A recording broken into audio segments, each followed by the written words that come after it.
Angel fans, the Halos faced the Mariners yesterday, and Griffin Canning was on the mound for his third spring training start, and he did struggle a bit, and we're going to tell you the reasons why he struggled. Plus, it's Fan Mail Friday, and we've got answers to all your questions. It's time to get locked on with Mike and John, and this is Locked On Angels. You are Locked On Angels, your daily Los Angeles Angels podcast. Part of the Locked On Podcast Network, your team every day. Thanks for making Locked On Angels your first listen of the day. You can find us anywhere you get your podcasts, including Apple Podcasts, Spotify, and SiriusXM by searching Locked On Angels. And if you want to give back to the Super Halo Bros for all the Super Halo content, here's some things that you can do. Leave us a rate and a review on Apple Podcasts. If you're watching on YouTube, hit that thumbs up button. And if you're not subscribed already, please subscribe and become a Locked On Everydayer. And whether you're watching or listening, come on over to YouTube, leave a comment. It's one of the best ways to get in touch with us and be a part of the conversation. And today's show is brought to you by FanDuel. Make every moment more. And new customers join today, and you'll get $150 in bonus bets if your first bet of $5 or more wins. Visit FanDuel.com/LockedOn to get started. Happy Friday to you, and thank you for being here for this episode of Locked On Angels, where it's your team every day. You've got the Frisch Brothers here with you, a.k.a. the Super Halo Bros. My name is John, and that's my brother Mike. And my name is Mike, and that's my brother John. Hey, we're heading into our third season of Locked On Angels hosting, and we're here Monday through Friday with you every single weekday. On today's show, it's a Fan Mail Friday. We got lots of good questions coming our way, Mike. But first, let's talk about that game against the Mariners yesterday where we saw Griffin Canning on the mound in this one. Yeah, he started this game off and threw a lot of pitches, struggled a bit, had an 8-pitch walk to J.P. Crawford, had a 7-pitch walk to Julio Rodriguez. Then he gave up a single, an RBI single to Jorge Polanco, and then got Mitch Garver to ground into a double play. And then he walked Haniger. And then Wash came out, made a pitching change. They got out of the inning, but then he came back out for the second, and he gave up a first pitch base hit. Yeah. And the reason why he was giving up a lot of these hits and the reason why he was walking a lot of guys was because he was elevating his pitches up and out over the plate, was missing the plate. He did have a pop out with the next batter for an out. And then he went full count to the next batter, got called third strike, then an 0-2 count to J.P. Crawford, and then another full count walk, John. Yeah. And so one of the things that I noticed and I love about Barry Enright is when he comes out, when Wash comes out and he talks to his pitchers, they respond. And we saw Griffin Canning respond. He got a strikeout, a called third strike to Julio in that last at bat in the second inning. 3 pitches. Yeah, it was great. He really responded well. Then he came back out third inning. He got a called third strike on Polanco. Mitch Garver was a swinging strikeout, and then Haniger pops out. Johnny, what are some things that you noticed, a couple of notes that you had from this game? Yeah, Gooby mentioned on the broadcast that you get about 6 starts during spring training if you're a starter, and at least one of them you're going to have what they call dead arm, where you just don't really have a feel for what you're throwing. You might have the velocity, everything might be coming into the strike zone the way you expect it to, but you just don't really have a feel of where you want to put it. So Gooby kind of suspected maybe this is that start for Griffin Canning, considering he looked okay the last 2 times out. But look, Enright coming out there to Canning, then getting a 3-pitch strikeout to Julio Rodriguez because, again, Julio and J.P. Crawford were working really good accounts because Canning was ahead of them early on. And Canning spoke after the game. He said it felt like it was good for him to deal with traffic on the bases, since that's what the regular season is going to be like at times. He did say that, I had 4 walks. 2 of those were just really good at bats from Julio and Crawford, which they were, because Griffin was ahead of those guys, and those guys battled back, and they worked the count to get into those walks. He said he's just got to get back to the way he likes to pitch, throw a lot of off speed, get ahead of guys, sneak a fastball in there. And then Wash spoke to Gooby after the broadcast and mentioned that Canning just did not have his best location today. So that's kind of, it really wasn't much of a game outside of what was going on with the pitching, Mike, and not much to observe. There wasn't really much of a lineup there either, because Rendon was out, Trout was out, Taylor Ward wasn't in there, Drury, all those guys. So it was kind of not a B game, because you did see guys that you want to see in this game. However, I mean, look, it was 5-0 Mariners, and I think and all of those runs came at the end of the game when all of the minor leaguers were in there. But the Angels were just not able to put anything on the board in this one, and I think it had a lot to do with the offense. Speaking of more pitching, Matt Moore got in there, had a long fly out that looked like it was gone. Then he walked the next 2 guys in a row. But Mike, here we go again. 2 walks in a row. Barry Enright comes out there. Next batter, Matt Moore gets ahead 0-2. Then it's 1-2. Then he gets him to ground into a double play. So I think we'll come back to that in a minute here. But there's something to be said about Barry Enright's influence over this team. Yeah, I'm curious about what conversations he's having with the pitchers. I wonder if it's similar to what Ron Washington has said, like, hey, throw the ball over the plate. Right. Don't try to miss bats. Just throw it over, make them earn it, make them work for it. And that might be some of the strategy that he's sharing there. John, I know that there wasn't a lot of hitting today, but we did see Joe Adell strike out twice, but he did draw a walk, and it was a nice at bat in the second inning. It really when was. He did draw that walk. He looked like a major league hitter there. And so we're seeing some good improvement from him. He did steal a bag. Mickey Moniak, 2 for 3 day. Louis Rengifo back in there trying to get his timing down again. He's been out for a while. He went 0 for 3. And then Matt Theis, 1 for 3, and Miguel Sano, 0 for 3 with 2 Ks. If Rendon wasn't struggling with a groin injury, I would say that Sano's not going to be on the major league roster. But because there's a bit of a groin injury, I wonder if they might start him off. All indications are he'll be fine, but they might start him off on the IL and have Sano be on the opening day roster for maybe the first couple of weeks. I could see that happening, but he hasn't been great, right? He's had flashes of greatness, but he hasn't been great. Even at like a backup, he hasn't been great. So it'll be interesting to see what the next couple of weeks look like for Miguel Sano. Yeah, Sano over on defense, he's had some good plays over there. He's had some issues over there, but at the same time, with Anthony Rendon, Ron Washington spoke about how, at this point, it's just soreness, and we don't want it to get to a strain. And so that's why we've decided to keep Rendon out of the lineup since Sunday, because once you get past soreness and you get into strain territory, then you're talking about time on the IL. So it sounds like, and I know that we get this song and dance a lot, but I actually do trust Ron Washington more than the information we got the last 2 years. It doesn't feel like state-run media. It doesn't feel like, hey, he's going to be fine. Suddenly he's got a broken femur, right? It doesn't feel like that with Ron Washington. We feel like we're getting straight answers, clear answers, and Wash doesn't have a reason to give us, kind of ambiguous answers for his players. So I really trust what he has to say. Yeah. So hopefully we'll see Rendon, maybe even today. I know maybe you're watching this before the lineup comes out, and that's what we're expecting too. So maybe you know the answer already and we don't. Mike, back to pitching really fast. And I want to ask you a question about the Barry Enright effect. Yeah. Again, he talked to Griffin Canning, next bat, 3-pitch strikeout, talked to Matt Moore after 2 consecutive walks, gets the double play, talked to Adam Kolarek, the cheaper Aaron Loop, after loading the bases, 2 strikeouts in a row. And have we seen enough of this during spring so far to believe that Enright knows how to help these pitchers during the season? Is that something we can rely on moving into 2024?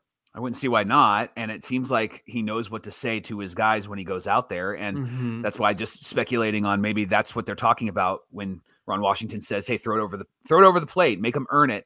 It might be something that he's saying to these guys early on. And because they are throwing it over the plate and making the batters earn it, they're not starting with their best pitches necessarily. And that's what they did last year. You saw Anderson and you saw Detmers throwing some of their best pitches early on and not having anything to strike the batters out with, which is why it kept going and going and going and going. I think what happened with Griffin Canning is it wasn't necessarily he wasn't throwing his best pitch, or he was throwing his best pitch. I think he just was missing a lot then couldn't catch himself back. And if it was a bit of a dead arm, middle of spring, still, getting used to pitching a lot, it is his 3rd outing, then that could be I trust Gooby on that as well. And so with Barry Enright, Johnny, I think all indications are he's somebody that knows what he's doing, even though he is a quote unquote rookie pitching coach. He's been around Brett Strom. He's been around some really good guys. And I think that he is going to only benefit these guys in the regular season. It'll be interesting to see how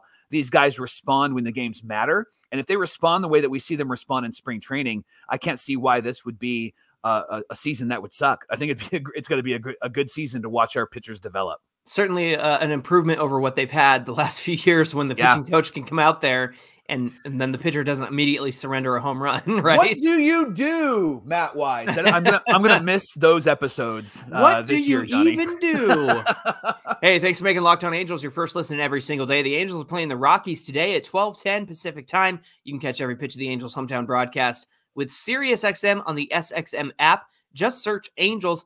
Coming up on Locked On Angels, we're getting to all your questions for FanMail Friday, including, outside of Trout, who are the potential all-stars on this Halo team? We've got that prediction and many more for this upcoming season, and we'll talk about your questions and give you our answers in just a minute. Today's show is brought to you by our friends at Factor Meals. Factor makes meal prepping so simple.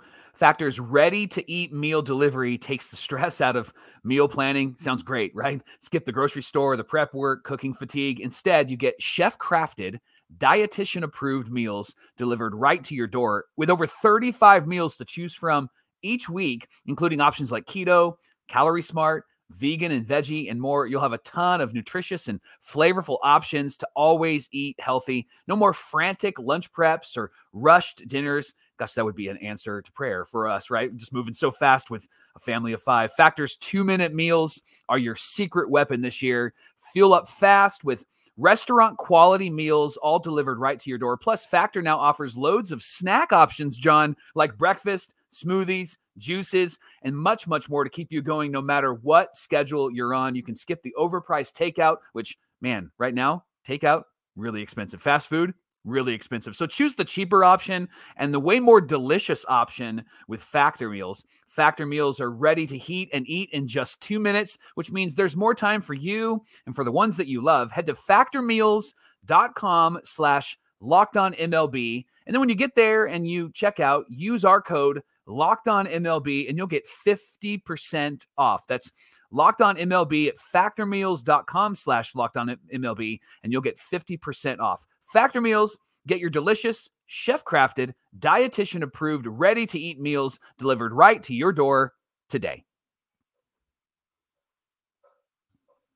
It's the Locked On Podcast Network, where it's your team every single day. Locked On Everydayers, don't forget to head on over to Locked On Sports Today on YouTube, because it's the world's first 24/7 national sports streaming channel covering the top stories of the sports world across all the big sports that you care about, with the local experts of Locked On, plus our national hosts as well. So head on over to YouTube and subscribe to the first ever 24/7 national sports streaming channel. It is a Fan Mail Friday, so thank you so much for sending in your questions, tweeting at us, sending them in on Instagram. We're excited to get to them. So, Johnny, first question, love for your thoughts on this one. NZ Angels fan on Twitter said, "You're giving the new coaching staff a lot of love." Let me pause for just a moment.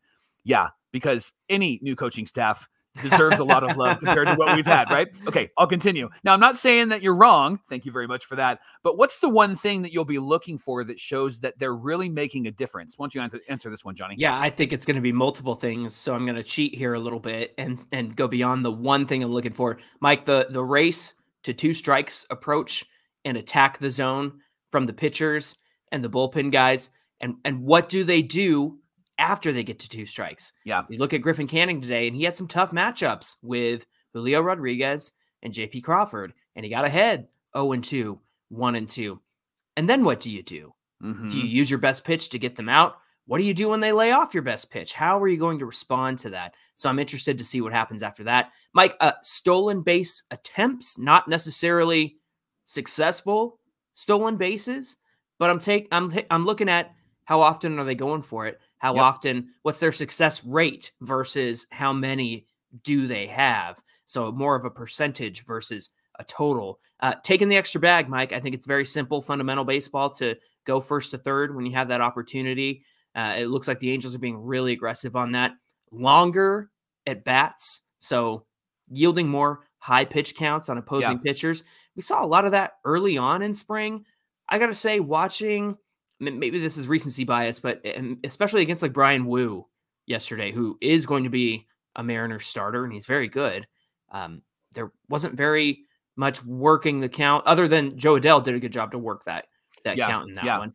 Making the simple plays, Mike, again, the fundamental defense that they really need. And then I want to zoom in on like the little things. Joe Adell using the whole field, like Ron Washington talked about, because again, if he hits it the other way and uses his speed, he's getting a double, he's getting a triple. He doesn't have to hit it out every time. And sometimes that's even more important, to have a guy on base for the guy coming up after you. Finally, Matt Thaiss, fixing that loopy swing. I really hope that Johnny Washington and company are having a conversation about Matt Theis and his swing. So those are some of the things I'm looking for. Mike, here's a good question from Jay Cano89 on Twitter. Angels open the season against a tough Orioles team. Yes, they do. The meltdown in Oakland set the tone for most of the season last year. What will you hope to see against Baltimore that will demonstrate Wash has changed the team mentality and ability to win? And will it set the tone for 2024? What do you say, Mike? Yeah, John, I think the Orioles have a great pitching staff, and with Corbin Burnes there, I think it'll be interesting to see how the Angels score their runs, specifically against Burnes, and not just with the home run ball. I want to see more of the phonetic hitting, right? The 2002 hitting that was just annoying to other teams. But I also want to see how they're going to cause some chaos on the bases and what their situational hitting will be like. I think if they can get those moments down, obviously they're not going to be perfect, but if they can get those moments down, steal some bags, take the extra base, I mean, it's a broken record, just what you said, right? Like things we're going to be looking for. This is what they need to do against the Orioles, and they need to do this at a regular pace. If we see more chaos on the bases and we see situational hitting, and they're not just crushing the ball over the fence, I'll be excited. I think that sets the tone for the season. Absolutely. I think that's a really good approach to, especially facing Corbin Burnes, who will probably be their day one starter. Tracy McFate on Twitter, and not a voicemail this time. We got a tweet from Tracy. He said, "Love it. Scoring runs shouldn't be a problem this year. The bullpen is stronger, but to maximize this strength, we'll need more quality starts. Thoughts? I'll hang up and listen," he said. That's great. That's great. I agree, Tracy. 100% agree. I think we need more quality starts from our starters because the bullpen looks better than I think people expected and anticipated. Yeah. And I think even the guys who we didn't really expect to be on the opening day roster. I think like Drew Pomeranz coming into spring. I'm like, I didn't think that he would be in a place now where I'm like, oh, I think Pomeranz is going to make this bullpen. Yeah. No matter what happens with the bullpen, I think that they're going to need to have longer starts. They're going to need to get longer into the game. And so if pitch efficiency is something that they're going to continue to focus on, which it sounds like they are, which is great, then that's going to be beneficial. I think, scoring runs, you're right, Tracy. I think that they're probably going to be a plethora of runs being scored, especially with these young guys and the young legs and stretching first to third and going second to home. But I think the biggest key for the Angels this year will be how many starts can their starters get into inning number 6 and inning number 7. And we're anticipating that that's going to happen a whole lot more this year than it did last year. Yeah, absolutely. Hey, Fernie951 on Instagram said, with the games played so far, what is your input on this team? Much better than last spring? Mike, I think my answer to that is yes, and not for the reasons why you might think so. I know the joke is, hey, the Angels are going for their 3rd consecutive Cactus League championship. I know that's the joke, but the truth is, and the way I've been watching spring training is looking at the little nuances, looking at the small victories. I mean, look, I know Joe Adell struck out 2 times yesterday, but also the at-bat against Brian Wu was a very good at-bat. And to me, I'm like, if somebody tells him, hey, go back and watch what you did and do that this season, that to me puts him in a much better position. And so, yeah, with the games played so far, gosh, what's it been? It's only been 2 weeks, Mike. It's only been 2 weeks of spring training. That's crazy. Yeah. But having said that, watching these games so far, it's all about the small victories. It's all about looking at the things that we just talked about for the last 2 weeks, including Enright going out there, having a conversation with his pitcher, Ron Washington doing the very same thing, making got some thunder going on. How about that? Making the adjustments at the plate, and that race to 2 strikes. Again, they are playing such a better brand of baseball because they finally have a brand of baseball that I think that Ron Washington is bringing to the table. What about you? What do you say about this team versus last spring or even the spring before that? I think let's go back to the pitching stats, right? 2.6 walks per 9 innings. They're leading the league in walks per 9 innings. Yeah. They're like 2nd or 3rd in ERA. I know that with some of the runs later on, that's going to hurt the ERA. But if you look at what's happening with the starters and you look at what's happening with the bullpen guys, they're they're being successful, and it's not what we've seen in years past. In years past, they got wins. Yeah. This year, they're actually performing, and they're looking good, and they're winning, which I think is a great indication of what will happen as the season starts. I meant to share this tweet from Jared Timms of Talkin' Halos. He said, Joe Adell, this is yesterday, with stolen base number 24 for the Angels in game 13 this spring. Yeah. Last year, the Halos had 22 stolen bases total in 29 spring training games. So they already have more than they did last year in less time, Mike. Isn't that crazy? I love that. And I think that's going to be something that we want to pay attention to. Watch out for a lot of guys, maybe 4 to 5, maybe more than that, starters with at least 10 to 15 stolen bases this year. And I could see a few guys getting to 20, maybe 30.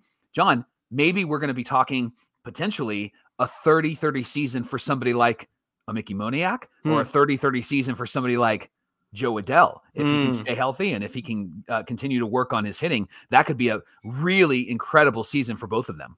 Let me throw a quick one at you, Mike, from our friend Davey Neubauer on Twitter. He said, what would be your bigger area of concern? Protection around Mike Trout or consistency with the starting pitching? Give me consistency with the starting pitching for $200, Alex. I think that's going to be something that we're going to be talking about all year long, right? I think what Tracy said earlier, we're going to have hitters. We're going to score some runs. I think Trout's going to have a great year, barring any injury. I think that we're always going to be focused on if our pitchers can get it right, then this team can go pretty far. Daily double on that one, Mike. Well done. All right. I like that answer right there. Locked On Angels is brought to you by our friends at Amazon Fire TV. Amazon Fire TV is your destination for sports. From live games to highlights to in-depth analysis, Fire TV offers an amazing viewing experience, whether it's opening weekend for baseball, which is almost here, or college basketball. The tournament is hitting now in March. You're going to want to have a Fire TV. Fire TV recently created Fire TV channels to deliver a constant supply of the latest videos of your favorite sports brands, all for free. Love that. That includes all of us at Locked On, like John and I. You'll see us on there. And most of the big pro leagues and college conferences too. Fire TV channels lets you dive into all the game analysis, highlights, and more. And Fire TV channels will keep you up to date on all of the latest in the world of sports, not to mention great news, entertainment, gaming, traveling, cooking videos, and so much more. Check out Fire TV channels on Fire TV and Alexa devices. And if you haven't checked out Fire TV channels yet, you should. You got to trust us on this one. Learn more at amazon.com/LockedOnFireTV. That's amazon.com/LockedOnFireTV. Mike, we're getting to a couple of our last questions for Fan Mail Friday. This one comes from our friend, Pastor Cope, Locked On Everyday or Cope on Instagram. He said, predictions. Is there an all-star from the Halos this year not named Mike Trout? And if so, who is it, Mike? Prediction. I like that. John, it's easy to go with like Ohapi and Neto. I think that those are going to be names that you and I are going to throw out often and everydayers are going to throw out often. I'm going to go with one that might seem a bit out there, but is a great possibility. And I mentioned his name already.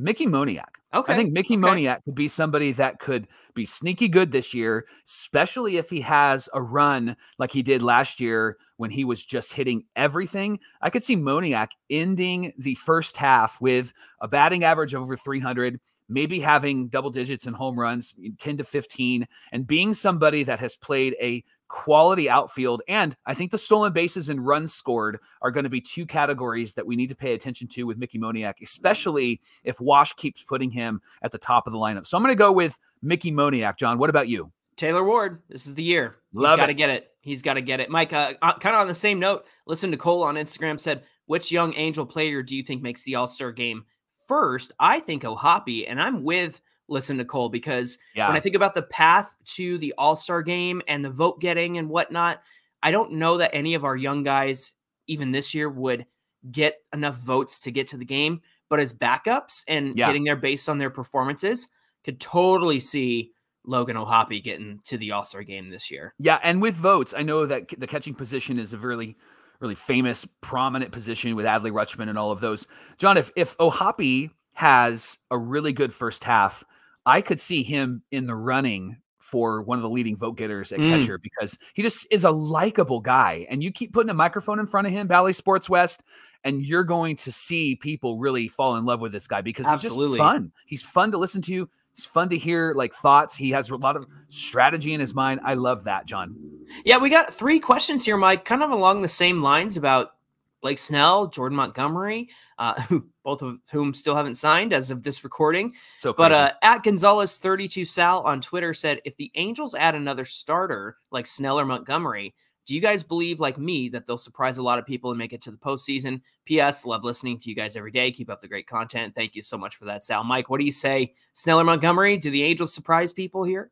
I think the Angels are going to surprise people anyway, but I think with somebody like a Snell or Montgomery, I think that that's only going to help them add maybe 5 to 10 wins to their win total. I keep saying that I could see them getting 80, 81 wins. I think if you add a Snell or Montgomery, you could see the Angels 85, maybe 86 wins. And that's that third wild card, spot. I don't know if they'll get there with 86 wins or even 85 wins. However, they might sniff it if they get one of those guys in the starting rotation. What do you think?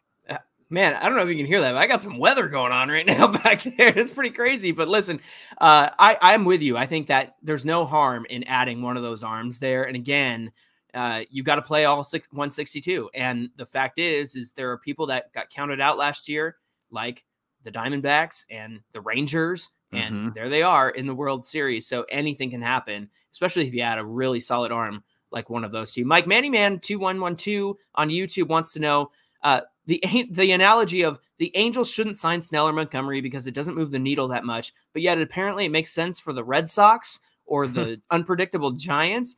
Don't we think it makes just as much sense for the Angels to sign one of them as it does for the other two teams? What are our thoughts on this, Mike? My opinion is what it's always been. You roll the dice in the short term. You add people and players that are going to make your team better and see what happens this year. And if it doesn't work out, you've got that guy the next year. So I think it makes just as much sense for the Angels to sign him as it does for the Red Sox or the Giants. I think it's just a matter of national media not really understanding who the Angels have on their team and perhaps what Ron Washington is bringing to the table. So all that to say, I think it makes a lot of sense. And yeah, maybe it doesn't move the needle, but again, you gamble in the short term and then you have that guy next year. And I think that's not a bad thing to have.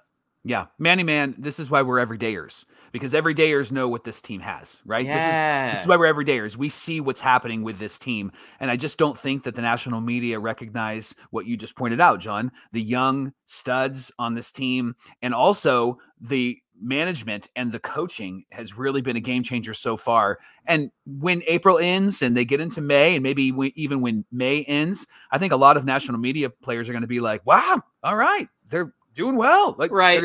It may not be so impressive where they're 10, 15 games over 500, but I do think that it's going to catch their attention. They're going to be shocked and chagrined because that's going to be something that they just didn't expect. Well, now you can't be shocked and chagrined. I'll be shocked. You be chagrined. Okay, great.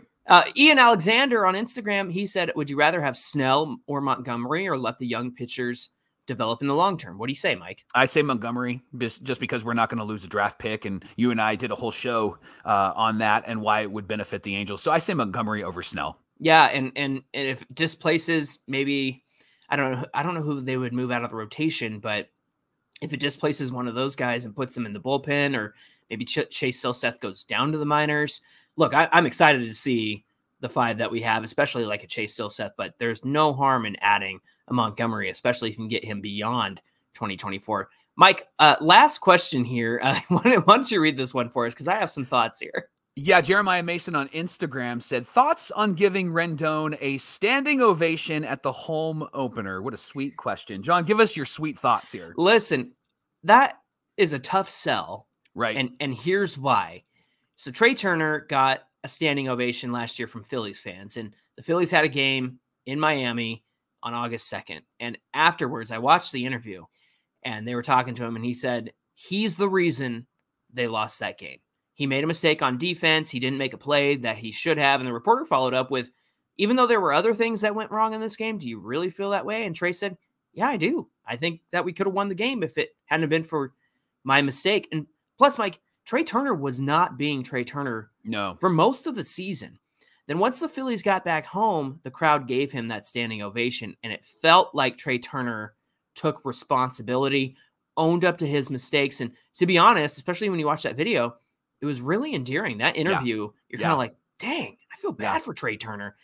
And so when I think about Rendon, I don't think that he's endeared himself very well or at all. And how do we, the Super Halo Bros, feel? Well, you know, I might be able to speak for you, Mike, but let me know if you feel differently. But the injuries suck, and they aren't his fault. And it really sucks that Rendon is getting hurt. Would I be down for a standing O? Sure. I don't think it could hurt. I think it would actually be a nice gesture. But I don't think that we could get Angel fans on board to do it. I think it would be a very hard sell because what Rendon has said and done isn't nearly in the same stratosphere as the way Trey Turner handled it. Right. So yes, I think that it would be super awesome if Angel fans rallied around him and said, like, look, dude, just be good and we'll support you. I know it sucks to be hurt. It's not your fault you get hurt, but the attitude and the off the field stuff, that's what rubs people the wrong way. So I think it's a really hard sell to try to get people to stand up for him with a standing O on opening day.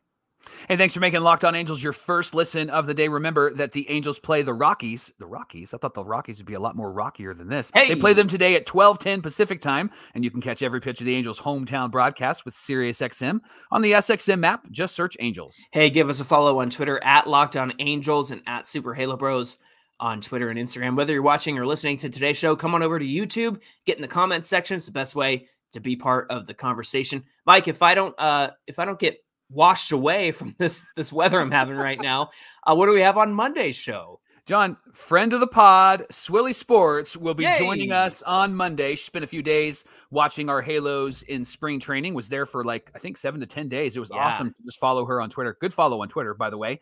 And she's going to bring her perspective, her insight into what she believes the Angels can accomplish this season. That's Monday on Locked On Angels. We were talking about it beforehand, and we could do the sights and sounds of spring training with Swilly Sports. I love the alliteration there. All right, friends, we hope you'll come back and join us on Monday for that. Have a great weekend. Until then, my name is John, and that's my brother Mike. And my name is Mike, and that's my brother John. And again, if I don't wash away, we'll see you guys back here on Monday.